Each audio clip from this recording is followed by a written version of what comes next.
up at a 5-day mindfulness-based stress reduction retreat with John Kabat-Zinn and blew the fucking top off my head. Wow. How is this helping veterans? You want to unite everybody in the country, say this is helping veterans, they won't care what you're doing, and I feel the same around psilocybin and MDMA and these other things that are really healing trauma. Your subconscious mind is so much more powerful than your conscious mind. And that's the software. And so we're programming the subconscious with our conscious mind. We got AI, we got technology, we got advanced manufacturing, we got blockchain. Let's start thinking about how we're going to take this shit and convert it into the next great version of America. America's got another version ahead of us. Raw, uncut, and unapologetic. Welcome to Men Talking Mindfulness. That's right. We have 2020 presidential candidate, former District 13 Ohio Congressman, author of A Mindful Nation, and former high school quarterback star, Tim Ryan, with us today to discuss the current crises facing men and boys in our country, what we can do about this growing problem, and what changes need to be made regarding mental health and healthy masculinity. Tim, so glad to have you here today. Thank you. Went all the way back to high school. Yeah, exactly. I appreciate that. No, All my old injuries came back. I'm like, yeah, that separated shoulder, there that is, my knee, my back. Yeah, that all happened because Greg Kuzma didn't block for me when he was supposed to. Well, what are you going to do? I don't know if you know this, but Greg's a listener of the show, Tim. So oh, is he really? Good. Damn it. Kuz, you're killing me. That's right. All I could envision right now is Napoleon Dynamite with Uncle Rico and talking about his high school glory days and talking about, hey, I could throw this steak over those mountains. There you go. Anyway, we'll relive our glory days later. But hey, Tim, very excited to have you here. Thank you so much for taking some time. And for the audience, hey, if you're curious about attaining a better mood, physical health, and I lost my mouse. And mental clarity. There you go. Then check out our new sponsor, Nourish, right? That's spelled Neurish. Neurish. It's a powder supplement that can upgrade your health from the inside out. Head to mentalkingmindfulness.com for more. Also, and Tim, you're welcome to join us. We're going to go to Texas on October 19th and do a Spartan race, with a bunch of dudes. Wow. And for more of that information, head to mentalkingmindfulness.com. There we go. Thanks, Will, for picking on my slack. My mouse went crazy and my notes went all over the place. And you know me, I'm like Ron Burgundy if my teleprompter isn't up in front of me. Right. It's true. It's true, Tim. It's true. Nourish? Who put a question mark on the teleprompter? I told you not to do that. We're going to have a lot of fun here. All right. Well, as I was saying before we hit record here, Tim, we also like to kick off the show with a grounding practice. And now that my mouse went crazy and I got lost and discombobulated, I definitely need that one breath grounding practice. So I'll go ahead and lead it. So for all of us, the three of us here, and for our audience tuning in, be that by video or audio, go ahead and get comfortable and whatever is safe for you. And let's just let a breath out, bringing our navel to our spine. And paying attention to that emptiness, holding empty for a second, and then a nice slow, deep breath in, holding full at the top, and letting it go, and noticing that breath go, noticing what that feels like, bringing some movement into your body, maybe wiggling your fingers, wiggling your toes, rotating your neck around. And all right, there it is. One breath grounding practice. Hey, thank you all for being here, for tuning in. For sharing our podcast. And I know this episode is going to be one that you want to listen to and you want to share. So share it far and wide. But that said, let's jump in. Will, I'll kick it over to you to start. Well, Tim, again, great having you here. And give us a little background, like what brought you to the practice of mindfulness and how has it changed your approach to like life and leadership? Well, I was a high school football star back in the day. And we're going back. And this one game, we were down 21-7 with three. No. I love it. Lord. Yeah, I it's kind of a odd journey. I grew up Catholic.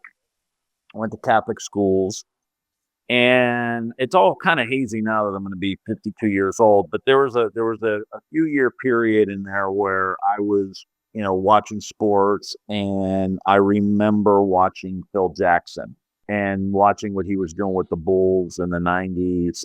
Yeah. And I bought his book called Sacred Hoops, where he goes through how his own personal journey, but then how he started to play with when he coached in the ABA, and I forget where, I think it was the ABA, and then he ended up with the Bulls, but how he was trying to take these practices and teach a player. So I got kind of like, boy, that's really interesting. Right around that time, I had a priest who was always around our high school, whose church was like a couple blocks away, Father Crumley, teach me centering prayer, which was the Catholic kind of old monks used to do it. And Father Thomas Keating has written books. It was a whole contemplative centering prayer movement in the country at one point. And he taught me the centering prayer. I was like, dang, that's really good, and then that just kind of evolved. And I was like, and still am, like a huge Wayne Dyer fan, huge Deepak Chopra. That was kind of in their prime at that point. Really rolling, and got into that. And then eventually, ran for Congress, and I was a few years in, did a couple of retreats that were like a day and a half at Zen Mountain Monastery up in the Catskills in New York. And then about 2008, right after the election, I was in Congress for probably 6 years at that point. And I wasn't burnout, but I knew I was going to be burnout. I was burning it at both ends. I was a young member of Congress. I was traveling the state and country. And I ended up at a 5-day mindfulness-based stress reduction retreat with John Kabat-Zinn, and blew the fucking top off my head. Wow. I mean, it hit me. Day one, you want to climb out of your skin.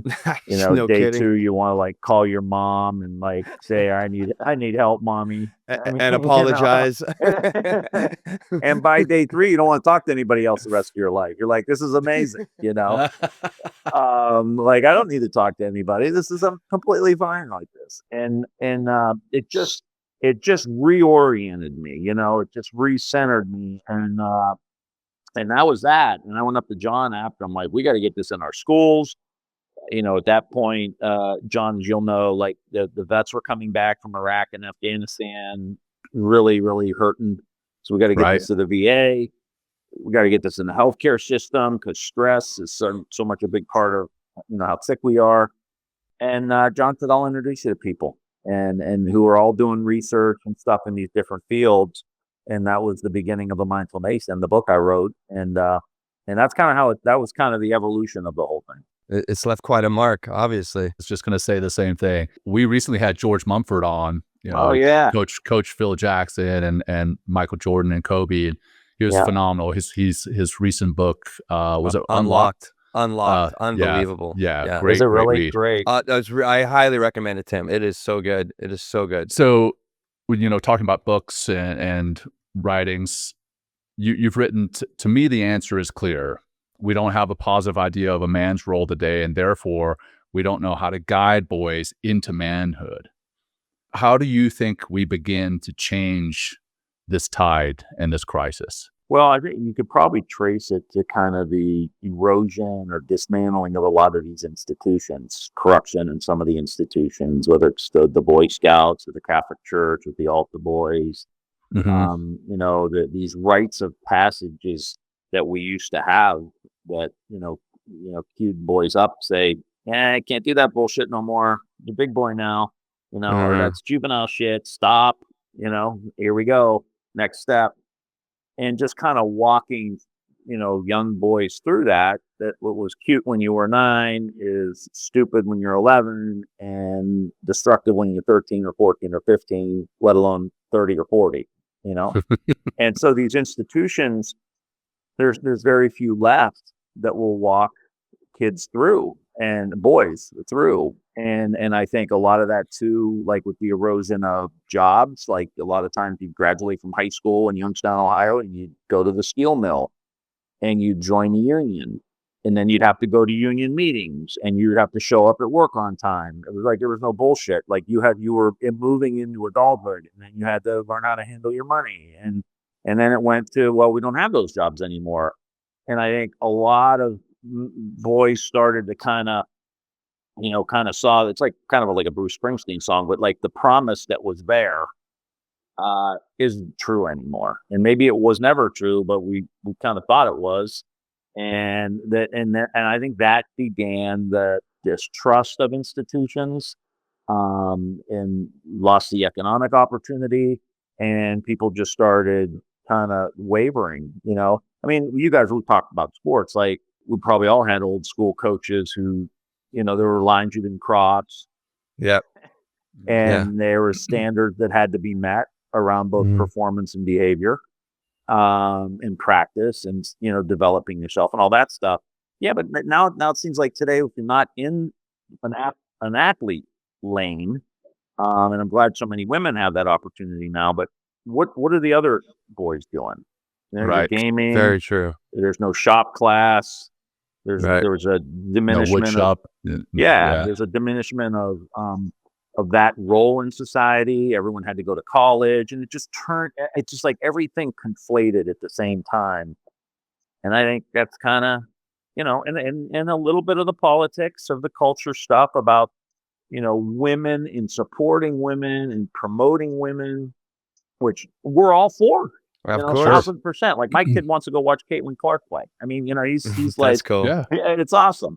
But when there seemed to be a whole focus on that, and that even men were bad because some men prevented the upward mobility of women, which of course was the case, but it's certainly not all men, and certainly not kids.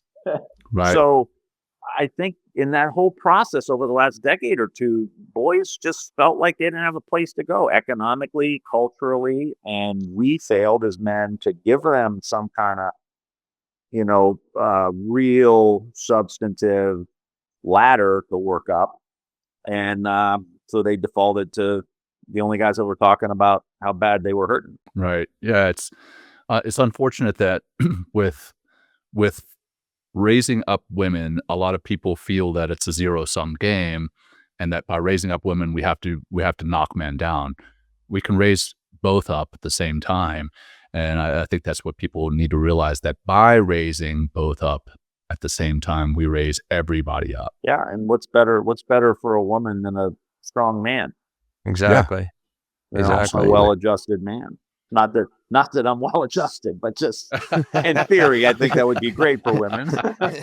You're working on it, Tim. We're all a work in progress, right? We're all a work in progress for sure. When you say strong, I mean, we're not necessarily speaking physically strong, right? Like you mentioned, there's no shop in class anymore, or shop class anymore. There's no X, Y, and Z that's kind of helping men make that transition. And some people probably would think that by saying that, we mean that all men need to be lumberjacks and we need to be, 6'5" and jacked. But there's a strength that's much greater than physical strength, and that's emotional and mental strength. And I know that's where we were going with that. I told a story, wrote a story at the end of A Mindful Nation about my grandfather, who was an Italian guy, steel worker, had a garden, just a great guy, but very gentle guy. And the eulogy that Father Ron Nuzzi, our family priest, gave for my grandfather was he had the strength to be gentle. He was a gentle man, but he had the strength to be gentle. And that always stuck with me. And I was like, dang, that's, he was strong, and he was, had good posture till the end, and he was a man, but he never was like tried to scare you, tried to intimidate you, was always encouraging. And that's what we're talking about. That's especially in today, like easy thing is fuck you, fuck you, fuck you, fuck you, look how tough I am, fuck you, you're weaker than me, put people leaders punching down. Yeah, no kidding. And that's not John Ridley style, and I think that's what we're trying to build, is like that's the guy, you ultimately look up to. When sports, you knock a guy on his ass and grab him by the hand, you pick him back up. Lift them up. Right. That's right. And then go back to the huddle and try to get him Yeah. again next time. Right. Exactly. This does not mean I like you. Yeah, exactly. Let's Right. keep playing. I respect you. Yeah, I respect you. We'll catch up. We'll have a beer after the game. That's right. That's right. But between now and then, I'm going to make you bleed. Yeah, exactly. Yeah. We just had Jocko Willink on the show this week, and Oh, wow. and he was he was saying like how he never raises his voice, like he never, and you never really even need to raise your voice when you're really grounded and kind of in your own skin, but also present and to the moment, to the awareness of other people, the situational awareness, and and this is what really mindfulness can help us do, right? It really helps us Yeah. navigate the world in a different way. I mean, you're probably seeing it more than me, like being a constituent representing the people, seeming like everyone's hair is on fire, right? And there's like this outrage mob that is just kind of waiting for the next trigger to happen. Like, I've read a lot about your articles and stuff like that, watched some videos, like take us through like how mindfulness and meditation and these practices can kind of get us away from this like triggered society and this outrage and what'll help us kind of, what's the world like what is the world of a mindful nation? Like, what does it look like? Yeah, I just think it's a pragmatic kind of world, where we're conversing with each other, we're sharing thoughts, we're sharing ideas. He's got the best solution. Doesn't have to be red shirt solution or blue shirt solution. Right? Who's got the answer? And as we all know, as we get a little bit older, most of the time it's kind of somewhere in between. It's like we're talking politics. Like sometimes it's a free market solution. But there are failures in the free market, and that means it's got to be a government solution. And if it's a government solution, how do we bring some of these efficiencies that are in the free market to government so that we're not wasting money, we're not, blowing taxpayer dollars, but we're working towards a creative solution. I also think creativity and imagination comes from some of these 100%. practices where these ideas just kind of emerge. I always use the example of like when you're in the shower and you're taking a warm shower and you're relaxed, and all of a sudden, you have these thoughts that like, wow, like when you're tense and tight and closed, those don't emerge. But when you're relaxed and open, which you can develop a practice, it works. And I just think that we're living through like a great deal of delusion now. And it's on TV, and it's not one political side or the other. It's usually sometimes both. And you're like, are you kidding me? Like my wife's like a fourth grade teacher, so she's kind of my like gut check. She sees a political commercial this past season. She turns to me and she says, does anyone believe that shit? Like, it was so just true. so wild, and I'm like, I guess some people do, or they wouldn't run them. They're convincing somebody or something. And like you said, on both sides. Yeah, on both sides. And then to me, it's like, it's an openness, it's a gentleness, it's a spirit of collaboration that we need to get to. And I feel like we're bottoming out right now. And I think why I was excited to talk to you guys is that I think it is kind of time for the new order to emerge.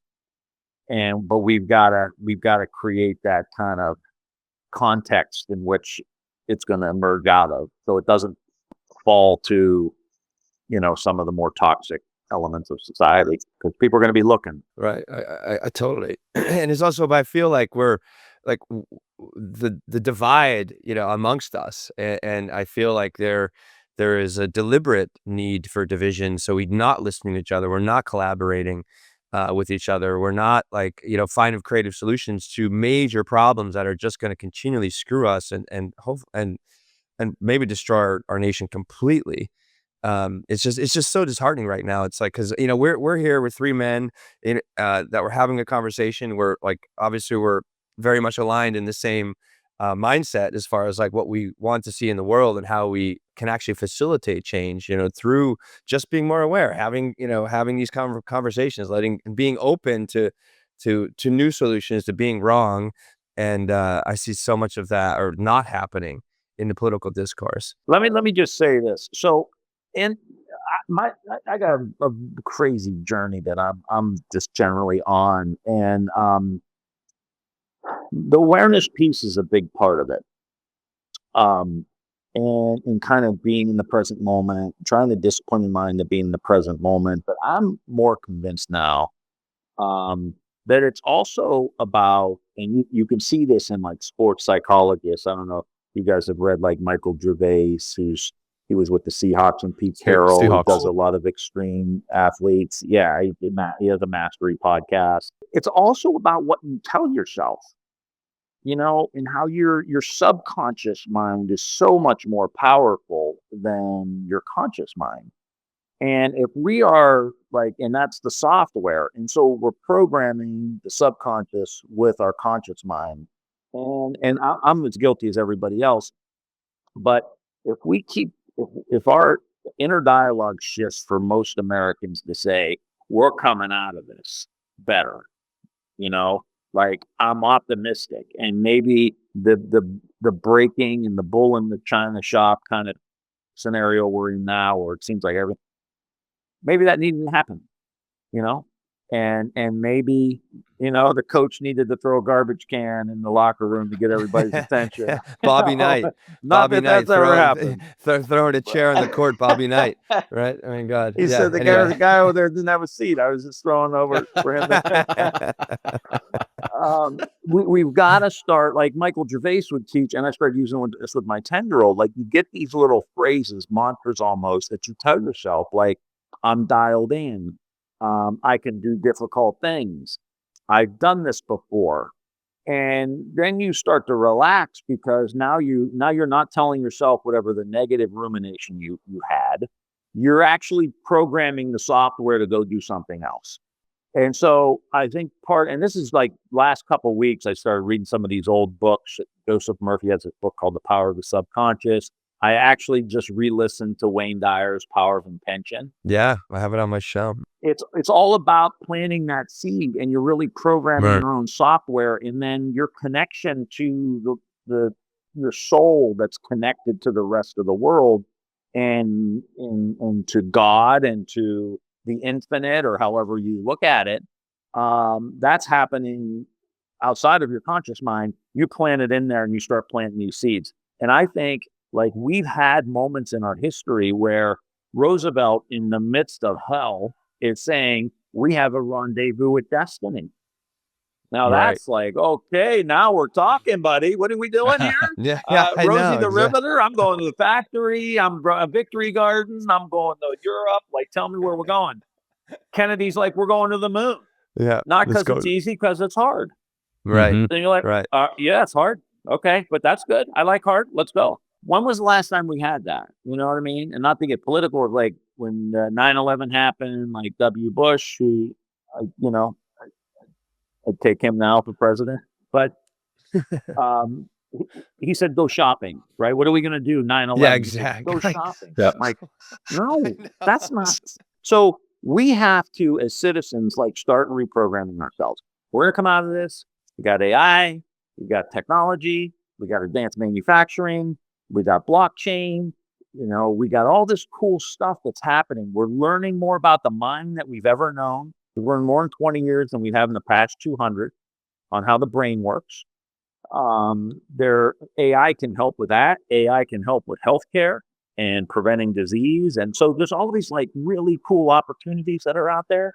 Like, let's start thinking about how we're going to take this shit and convert it into the next great version of America, instead of going, oh my God, just like, I'm not being critical, because I do it too, and I get caught in those moments. But I think we all got to start like waking. We got to create a little sangha of us waking each other up. Like, you go, what did I forget the movie? I think it was Wedding Crashers. You're going down the negative town, buddy. Come on, get back. Owen Wilson was like going off. He didn't want to go to any more weddings or something. And he's like, come on, buddy. We got one more in us. One more. But we all got to kind of remind each other, like, America's got another version ahead of us, and we've got to help each other get there. Yeah.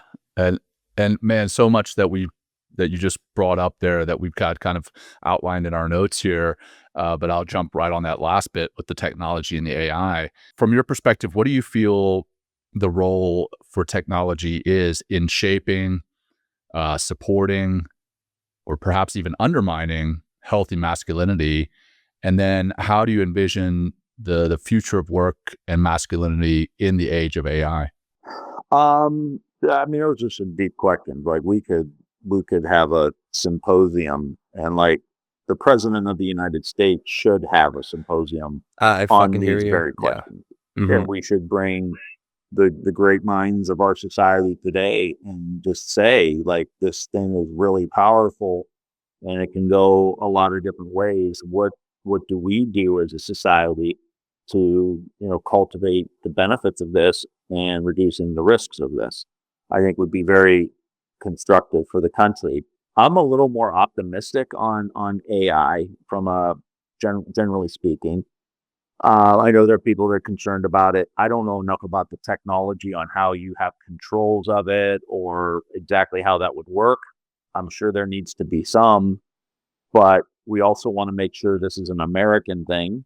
I don't think we want this to be solely in the hands of a fascist, communist dictator in North Korea or Russia or China. I think we want to make sure it's part of a free society here with whatever those protections may be.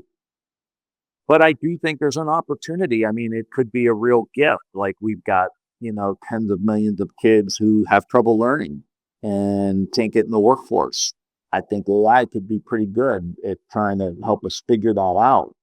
There are solutions on the shelves of research institutions all over the world that uh, someone spent their life researching and nobody knows anything about it, or that it's even there.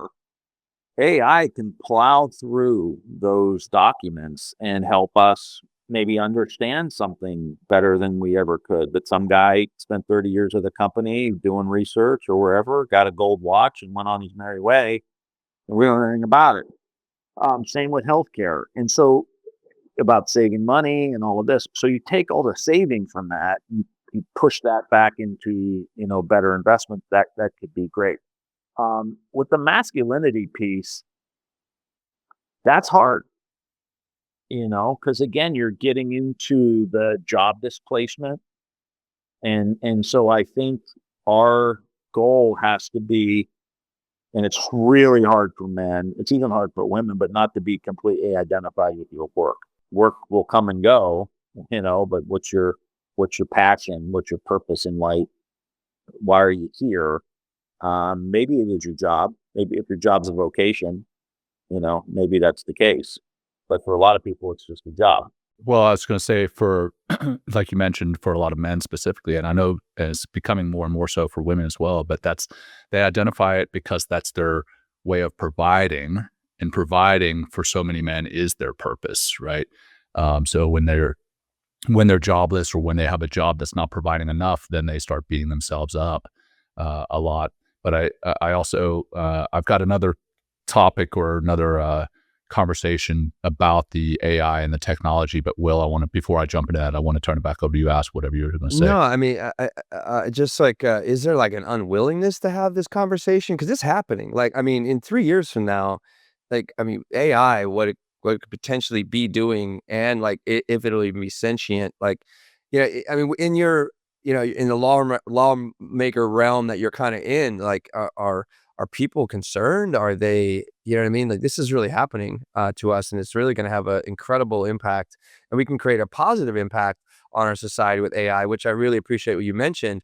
But like what we've seen with capitalism and new technology, it usually goes to and is rewarded and given the power is just given to a small few to manipulate the masses. So it's like, whoa, Yeah. like, yeah. So is there any kind of growing conversation within, the lawmakers in our country that like are starting to address this? I don't see it. I did see some more regulatory initiatives come out of Senator Martin Heinrich. He's out in New Mexico, very thoughtful guy, who was really try to help, get our arms around it. He was a great, press day or two for him in that initiative, and then I haven't heard much really since then about it. And so I do worry that we get so distracted by some of this crazy stuff that's day to day on the news that, as we all know, is irrelevant for the vast majority of the people in the country.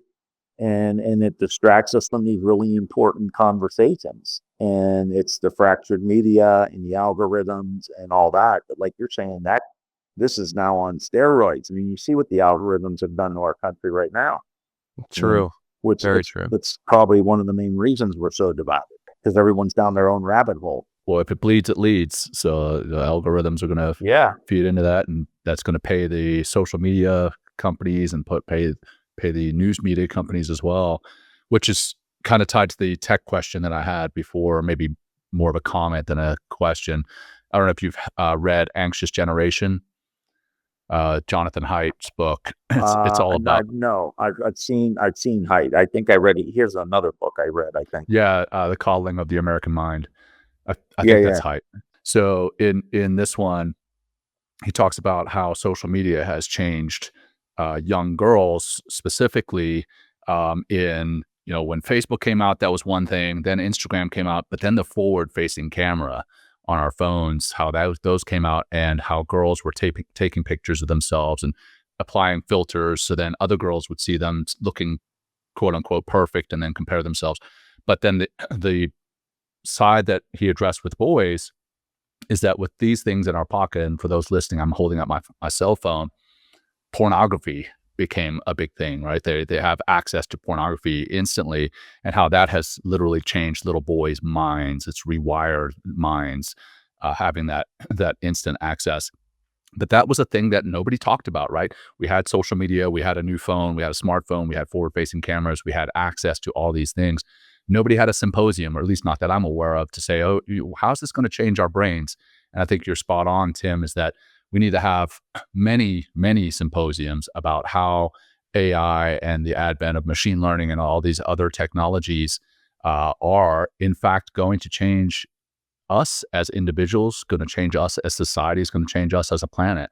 And we can control how that changes us, and hopefully push it in a way that it changes us for the better. I mean, think about how if we use it in healthcare to detect potential diseases that may be 7 years out from us having any indication at all, that breast cancer, prostate, whatever, really understanding what you are genetically inclined to get sick from, or how foods affect you. Imagine we use that for our farmers to help them actually grow real food, and to, figure out how best to plant and this and that, and soil quality and all the rest. Same with education. All of a sudden, because it's apparent to me, and I see it in Ohio, but it's like two different societies happening at the same time in our country. There's really wealthy areas that are doing really well, and are clean, are nice, are well staffed with police and fire and good schools and all that.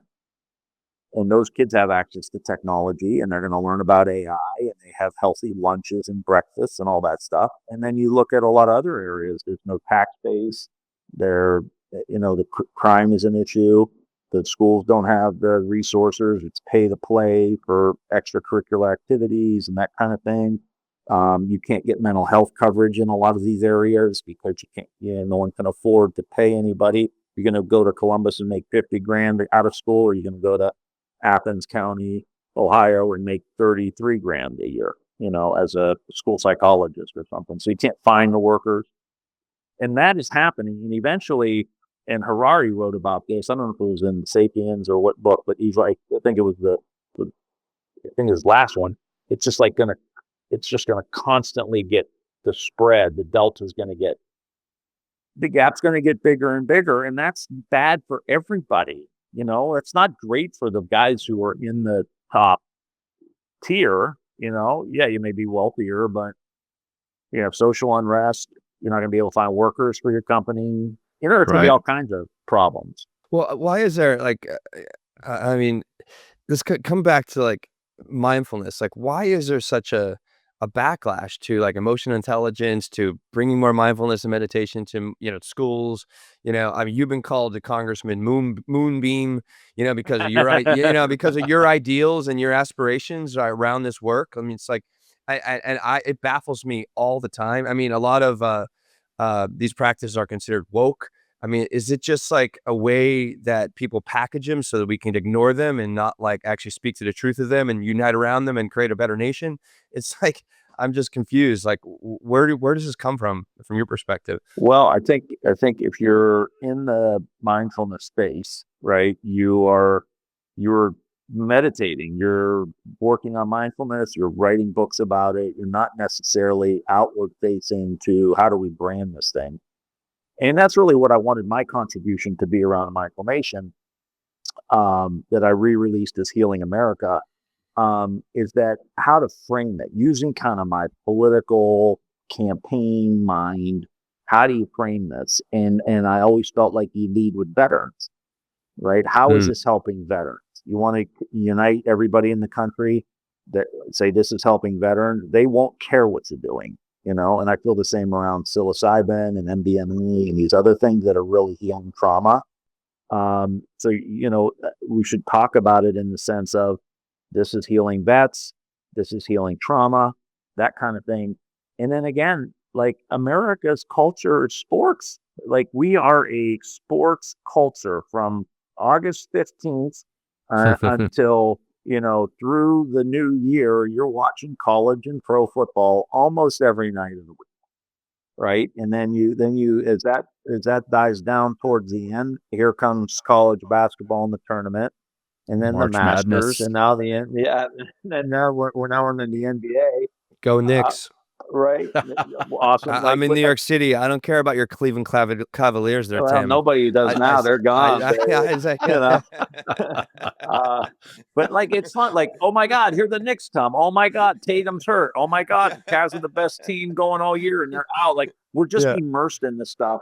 And then you get maybe a little reprieve in July and a couple weeks in August, and then you start it back up again. So I just say that to say when these athletes train, they're using mindfulness practices. I They're agree. using Yes. centering practices. They're using breathing practices. Right. They're doing Wim Hof. They're doing cardiac coherence breathing. They're doing meditation. They're doing mantra or what awareness or vipassana or whatever. They're doing something to perform at that level.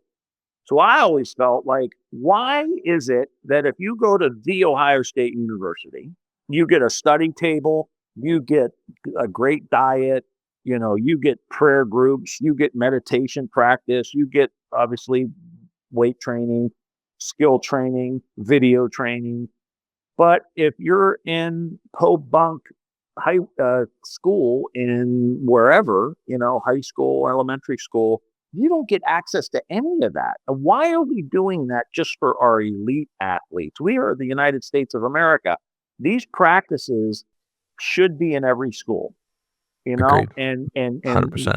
our kids should be eating good, and there should be psychologists there and social workers there. It's like I'm going to get on a little bit of a rant here. Go for it. I'm like always focused on economics, right? That's my like political. We got to unite around lifting everybody up, getting people to know fat. But I want you to think about this. We went through globalization and automation. We did all these trade deals, NAFTA, most favored nation, trade status with China. We generated trillions and trillions and trillions of dollars in wealth. And so just go from like 2000. We had 2 tax cuts that President Bush passed. Both of those went primarily to the top 1% of the people, top 5% of the people. And again, I don't hate anybody. I'm just saying that's what happened. We ended up in 2 wars. Do we need to be in them? Probably not. Trillions and trillions we spent on that. Then all the VA benefits of soldiers coming back. Spent a lot of money on that. And then we're now in the second round of Trump tax cuts, primarily top 1%. So my point is this. We generated all this wealth, and we made a choice to say, instead of not just throwing money at the problem, but coming up with innovative solutions like the ones we're talking about, social emotional learning, school gardens, healthy food, school psychologists, breath practices, breathing practices. I don't care what you're doing. Let the local school figure it out, like what practices they're comfortable with and not comfortable with. But imagine if we would have cleaned our rivers, cleaned our lakes, put this money back into the communities. Like, would Elon Musk still be a billionaire? Yeah. Warren Right. Buffett wouldn't have felt it. No one would have been hurt by the thing. And we would have put all this money back into lifting all these people up. But we got put, oh, you're just going to throw money at the problem. Well, yeah, I mean, you need a little bit of money. Like, you talk to a business guy and they have a problem. They kind of probably put some more money behind marketing or more money behind this or more money behind that. So you need a little bit of that, but you also need the new ideas. And so end of rant coming in 10 seconds.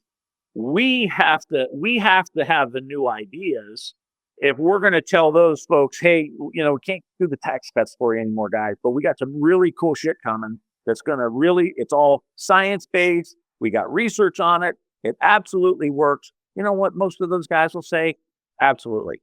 Let's do it, America. And that's where I think we need to be. And it's going to take care I forget what the fucking question was. No, Will, but that's I got you. I got you, Tim. That was a great answer. But what you're speaking to, right, will take care of one of the core problems with men in this country is purpose. Like, if you're like, hey, we're going to get behind, we're going to clean this river, we're going to go build this, we're going to do that.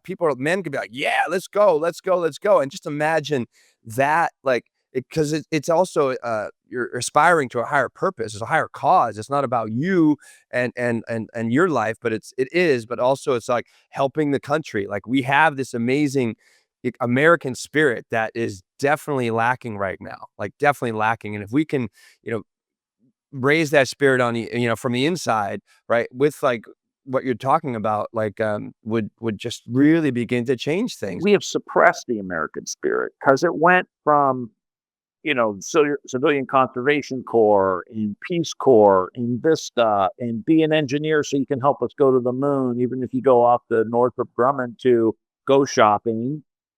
I can do this all by myself. Don't worry, we're good. Just go out and do your thing. And Washington will solve the problem, or your state capital will solve the problem, as opposed to we're all going to solve the problem. Like, we're all responsible for this in some way, shape, or form. And so John Rizzi, right, my grandfather, he was an usher at church. He helped build the elementary school that I went to, and there's a picture of him laying bricks. How cool. To the new school. Like, he was, involved in the community. Someone got sick, my grandmother made a pot of soup, my grandfather would go drop it off to somebody. Like, he was always, because that was that World War II participatory initiatives that needed to happen in the country. And we stopped challenging people. We spend too much time comforting people, which is fine. But I think what we're talking about here is challenging young boys, not just comfort. I mean, we're sorry that it's gotten this point and we messed it up, all of us. So, but here's how we get out of this. Let's go build shit. Let's go do shit. You gotta step up. You got responsibilities too here, and it's not just mommy, daddy state, nanny state stuff.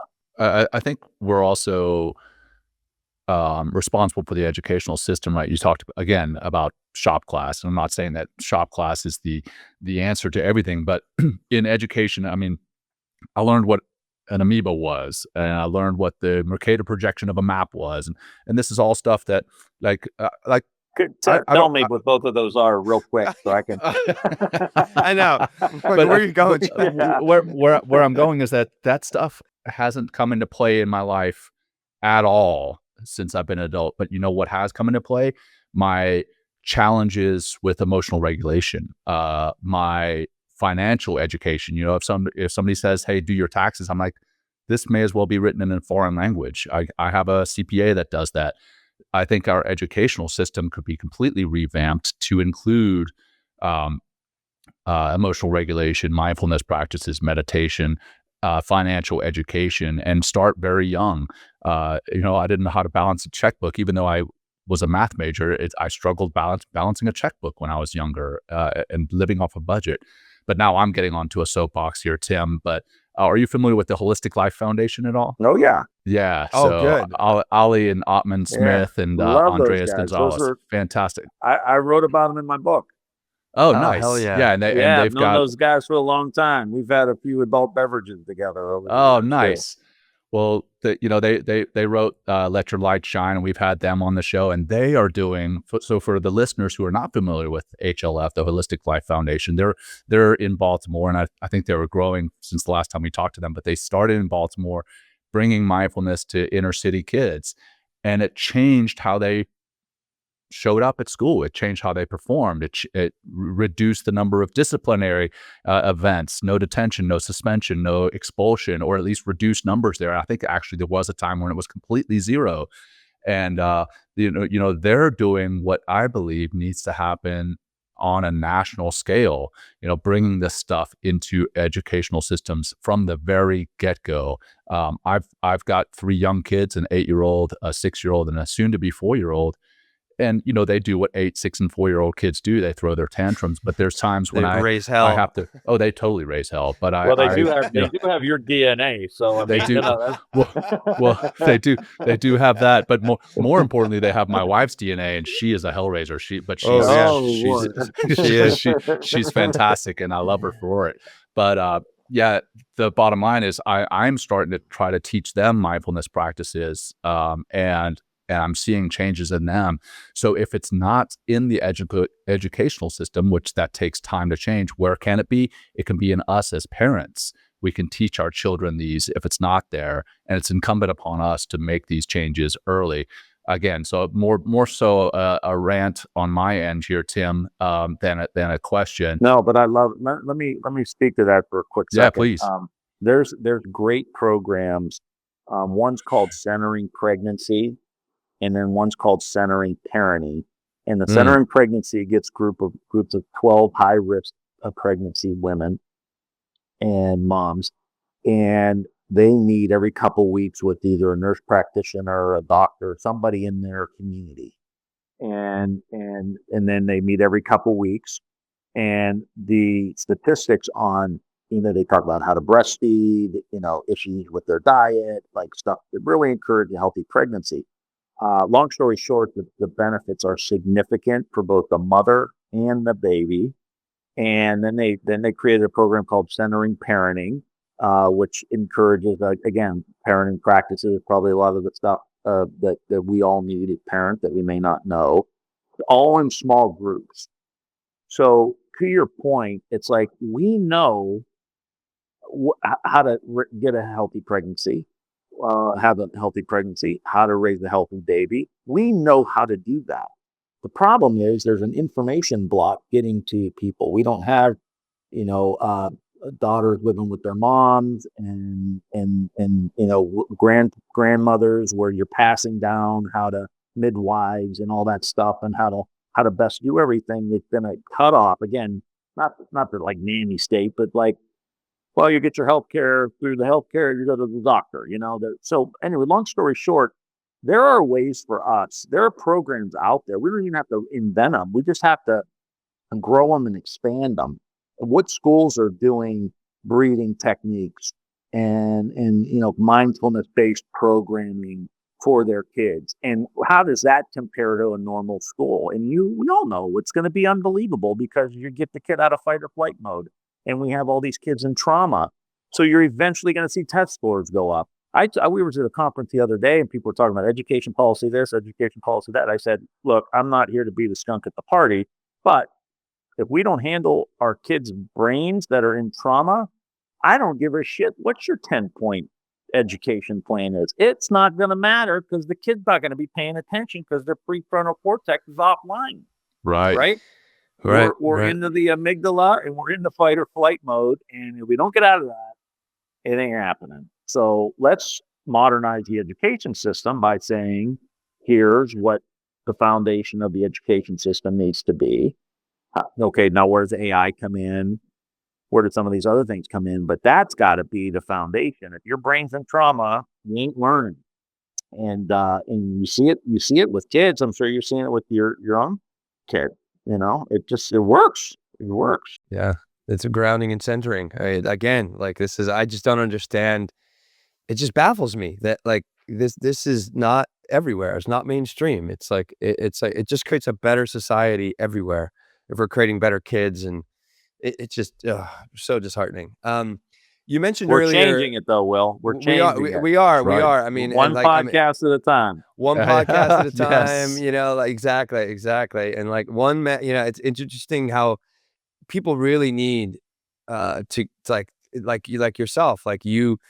A lot of men and a lot of people come to this work because they're like, oh my God, I'm so stressed out. I'm so burned out. It's like, okay, what could I do? What could I do? And they've probably been hearing about kind of whispers or like in their ear or, you know, in society about like, oh, mindfulness meditation. And then they start doing it. It's like, holy fuck, like, why wasn't I doing this 20 years ago? Like I mean, Exactly. for real. I mean, it just Yeah. makes it's such a game changer on so many levels, like on every impact on you personally, as well as like you in society as well. Yeah. It's incredible. The Wait, you royal mentioned you, the yeah, royal you, man. exactly the global Capital Y. you, you Dude. know? Yeah. Um, well, you mentioned alternative therapies as well. You mentioned MDMA and psilocybin.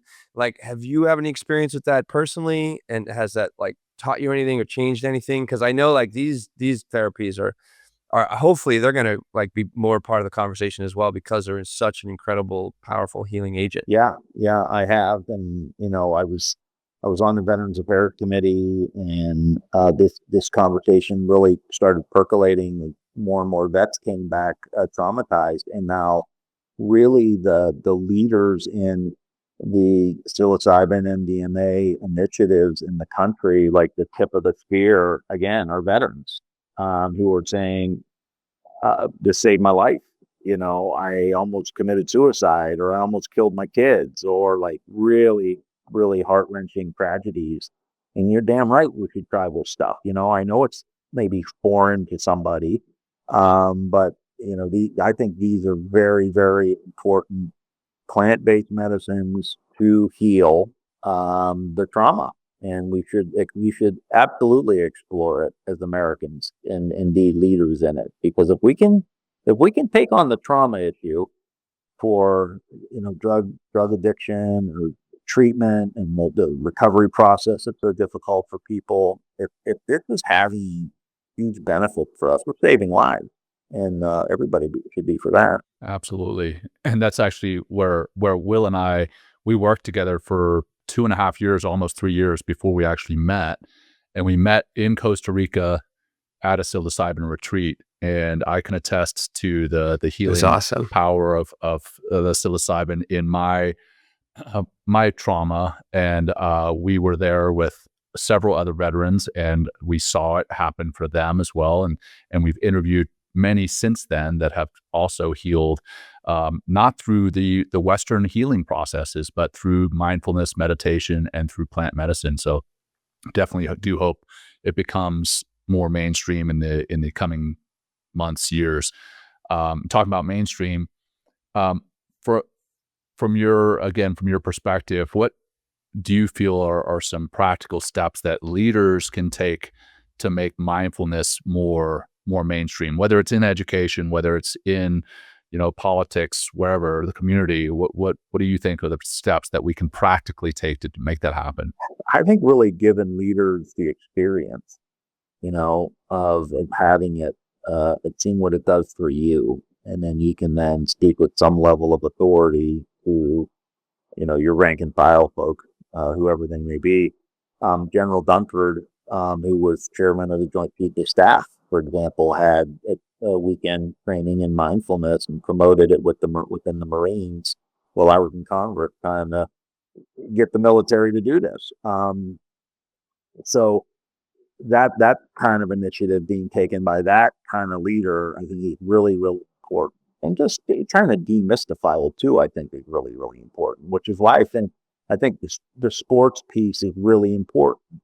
You know, when I tell my 10-year-old that I want to sit down and do breathing techniques with them, I'm like, Kobe Bryant used to do this shit, bro.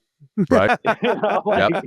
you like Kobe? Exactly. You like those Michael Jordan shoes you're wearing? Well, Michael Jordan used to do this, you know? And I'm trying to find the entry point, you know, in the culture for this. And then you guys use your podcast, and I'll try to use my platform to amplify these guys that are doing it. I mean, I'd love to do a show that we just go through all the athletes and bring them on and talk about training and sports and their meditation practice, or their centering practice or whatever they call it, And I don't think we can get too caught up in the label of it because it's so far beyond labeling. Once you sit and experience it, you get past your voice in your head. It's like God, like just the word God limits God. It's like now you've taken this infinite, omnipresent, whatever, and you put it into a 3-letter word. It's like, it's not going to work, and so like, I feel like mindfulness has that same kind of thing where you got a concept in your head now as opposed to the experience of being fully present, and that's when we watch these athletes, that's what you're watching. That's what you're in awe of. Complete and utter presence. You watch who's your guy, the point guard for the Knicks, Will Brunson. Oh, Brunson. Oh my yeah. Lord, that Yeah. guy is not thinking Clutch. about his golf game or what he had for lunch or nothing. right. Yeah. He's like in Locked the in. freaking zone, man. You're like, you cheer for that. That's to be honored. And so, how do you get kids fully present and alive? And that's the other thing. Like I said, I was saying, like, don't throw money at it. You need art in your school. You need music. You need silence. You need clubs. And you need all these different things. Why? Because you don't know what kid's going to gravitate towards what. And in that process, they're going to find what they loved. They're going to find their purpose, Will. Of like, oh my God, this is resonating with me. I love the chess club. I love the e-gaming. I love it. But if you go to a school that doesn't have any of that, then you're limiting the opportunities for your kids to self-actualize. They can't move up Maslow's hierarchy because they're living at a base level thing. And well, shit, you don't play football, you're screwed. Well, that sucks for that kid, right? No, that's how so many kids grow up. I grew up in a small town in Louisiana where the Friday night lights that was a thing, right? The whole town shuts down for Friday to go watch football. And I didn't play football. I ran track and cross country, and you would have thought that I was a weirdo with a third eye in the center of my forehead because I didn't play football. And the other thing, what's the saying? I think it's Einstein that like if you judge an intelligence on a fish and their ability to climb a tree, you're going to think they're an idiot. And I'm sure I butchered that, but paraphrasing it. I got it. Right, I'm you get tracking. the gist, right? Yeah. So that's where we're at. I think we're trying to put everybody into a box, and if they don't fit in that box, then they're stupid, and we're like, okay, you're going to get kind of relegated to the streets or relegated to the jobs that only you're able to do. And from what we're seeing from your performance in standardized tests in education, you're dumb, so you're going to do some dumb jobs. But again, here's yet another soapbox that I'm getting onto with regards to education. And I also want to temper that with those who are educators and are doing the work. I very much appreciate you and applaud you. It's the system that could be improved, not so much what you as an individual educator are doing. So I just want to put that out there. They're playing with one arm tied behind their back too, right? Absolutely. Focus on the testing and all that crap, taking the spirit out of why people got into teaching in the first place, and then the lack of community support and resources that are in those communities. And again, getting back to safety, and there's only one way to get cops on the beat, right? You got to hire more cops, so you need money. There's no other way around it. But the education piece, and I growing up, athlete, the whole 9 yards, I brought money back to my school district for the robotics program. Did you ever seen these first robotic competitions? Where these kids the fighting up? Robots? Oh my God. Well, they do all kinds of stuff. They give them a game they race to play. And shit. Yeah. Right. You throw a basketball and it's got to be accurate. The kids literally have to build the robots, and the schools compete against each other. So you got kids with tattoos and green hair, and earrings wherever they got their rings somewhere, and like they're not on the football, but they're competing, and within that competition, leaders emerge to kind of lead the team. And so you're building leadership qualities, and kids are learning how to solve problems together, and they're participating in technology. Like, that's a modern school system. That's a modern, like, you put money behind that. Get more kids in that. That's good. Good. Keep going, And we focus on, there's a great book called The Failure of Nerve by Edwin Friedman, which I think everybody needs to read. It's fascinating. What was it? The failure what? The Failure of Nerve. Okay, failure of nerve. Leadership in the age of the quick fix. Wrote it in the 90s, more applicable today than ever. But he has this one part of the book where he talks about, don't focus on the pathologies. Don't obsess with the disease or what we do wrong. Focus on what we do right. And that will grow, and that will become more important and more prominent in our society. And we do that a lot. We focus on this is wrong, that's wrong. And you've got to understand what's wrong. But he equates it to a virus. Don't focus on the virus. Focus on building your immune system. Like, how do I get my immune system? I take vitamins, what I eat, and I get my immune system up so I can fight these viruses off.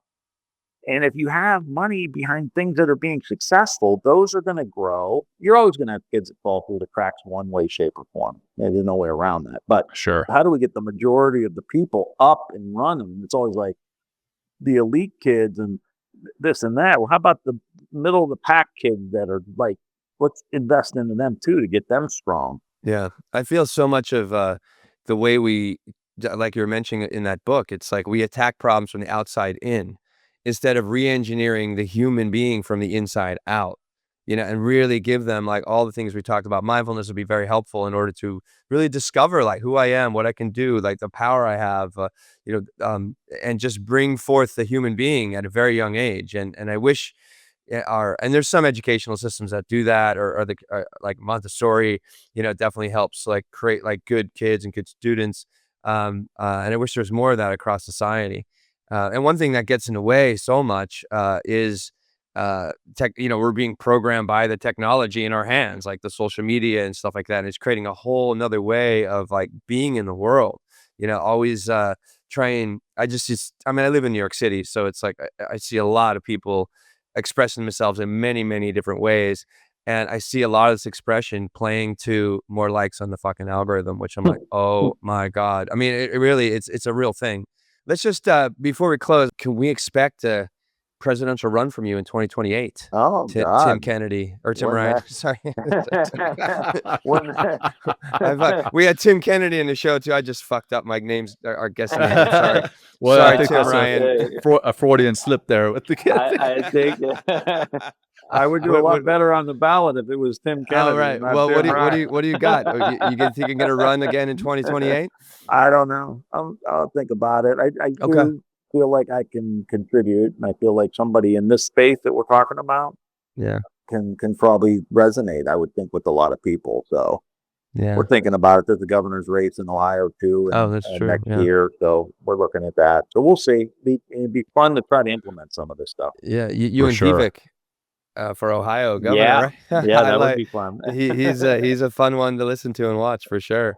But make sure you turn snippets of this episode over to your campaign team, because I'm sure it'd be fantastic for marketing. Absolutely. Or maybe don't. I don't know. I'm either going to win on this or lose on this, but we'll find out. I think you've expressed yourself very well today, Tim. Thank you. And we really appreciate you having on here. Anything you want to share about anything maybe to fill in the gap or the delta, that something we missed along the way? Well, no, I just maybe put a bow on everything, is that when you're doing a mindfulness practice, your eyes are closed, your mind goes off, and you have a choice. Am I going to entertain this thought at some point at the moment of awareness? Am I going to entertain this thought, keep going down that road, or am I going to choose to come back to my body, my breath? And I think we've lost the idea, generally speaking, that we have choices that we can make that send us in one direction or another. And if we want the country to be better, we got to make choices. Like, do I want to be right? Do I want to just be in a fight with somebody because of what I think is the answer? Or do I want to have, like, we don't want to choose to, like, try to actually figure it out? And these are little choices you make every day. And I think the practice helps us remember that this is constant choices every single day, every single moment, the moment is a choice to make. Well, with that, Tim, we'd love to turn it over to you to kind of wrap the show up with that grounding practice that we had mentioned before we hit record, that final grounding practice, if you're still up for it. Yeah. Doesn't need to be long, but like take all the time you want, Tim. Seriously. It's an honor to have you lead us. I'd love to whip through a little Wim Hof right now. We do like a little... Do a little inner fire breath. Yeah. Fired up. Did that. I love me some Wim Hof, man. He just, Me too. my days when I do that are just like, oh my God. So well, infinitely Tim, better. if you love the Wim Hof, get your ass to Spain on his summer experience. He does I've seen the videos. Yeah. I went in 2017. The guy is, you see him all these videos and stuff. He's the man. He is like real you went life. through was that all the ice baths and all that stuff? Yeah, I mean, it was an experience. So like we did like a few ice baths. We did a lot of breathing. We did a lot of hiking and stuff like that. And we just did. He's just amazing. Like literally, this is my little story. So we get there, and like there's 35 people internationally from all across the world and stuff. We all come there prepared for this experience. We get all these emails and stuff to talk about what we're going to do throughout the week. We sit down for our first dinner, and as we're eating or after or whatever, he comes up, he goes, all right, I just want everyone to know, fuck the program, everything you read, we're not going to do this week. And I was like, oh my God, like we're looking around, we're like, what the hell is going on? And then throughout the week, like, he's like, we're looking at each other, it's like, well, I guess we're going to walk barefoot in this hike. He goes, fuck the program. So it was just really funny. The guy, awesome. He's the real deal, dude. I mean, he is such a great man, and we're going to get him on the show eventually too. But if you can, I really highly recommend, like, just go hang with him. And he's a force to be reckoned with too. So maybe you can pull him over, and help to bring some of these ideas, right, to the hearts and minds of more Americans for sure. Yeah. But take it away, Tim. Love Thank that. you. Thanks. Yeah. Let's do I do this one a lot. I do the E for 4, hold for 7, out for 8. Oh, yeah. Can we do that? 4, 7, 8. Yeah. I love it. All right. Let's close our eyes.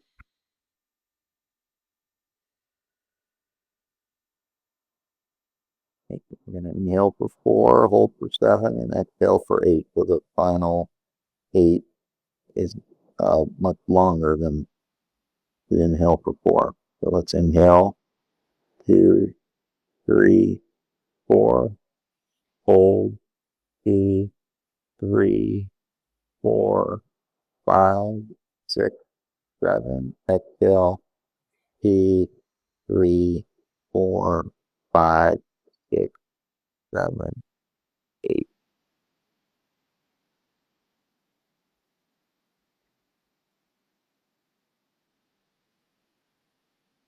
Awesome. All right. Thank you for that, Tim. Wonderful having you today. I really appreciate your time and sharing all your wisdom and hey, if you do make that run, in any time, let us know. We would love to help you, Tim. Like, you're obviously speaking our language, like, I mean, we want to see more of mindfulness and everything we talked about today, like getting it into society. So if you need to broadcast a message, you just let us know. Awesome, it'd be man. great to have you back on the show for sure. I'll take you up on that. Appreciate you guys. Thank you. All right. So much. Yeah, It was Tim, so fun. thank you. Yeah, it was a blast. Thank you, everyone. Take care. Bye-bye. Thank you for joining us today. We hope you walk away with some new tools and insights to guide you on your life journey. New episodes are being published every week, so please join us again for some meaningful discussion. For more information, please check out mentalkingmindfulness.com.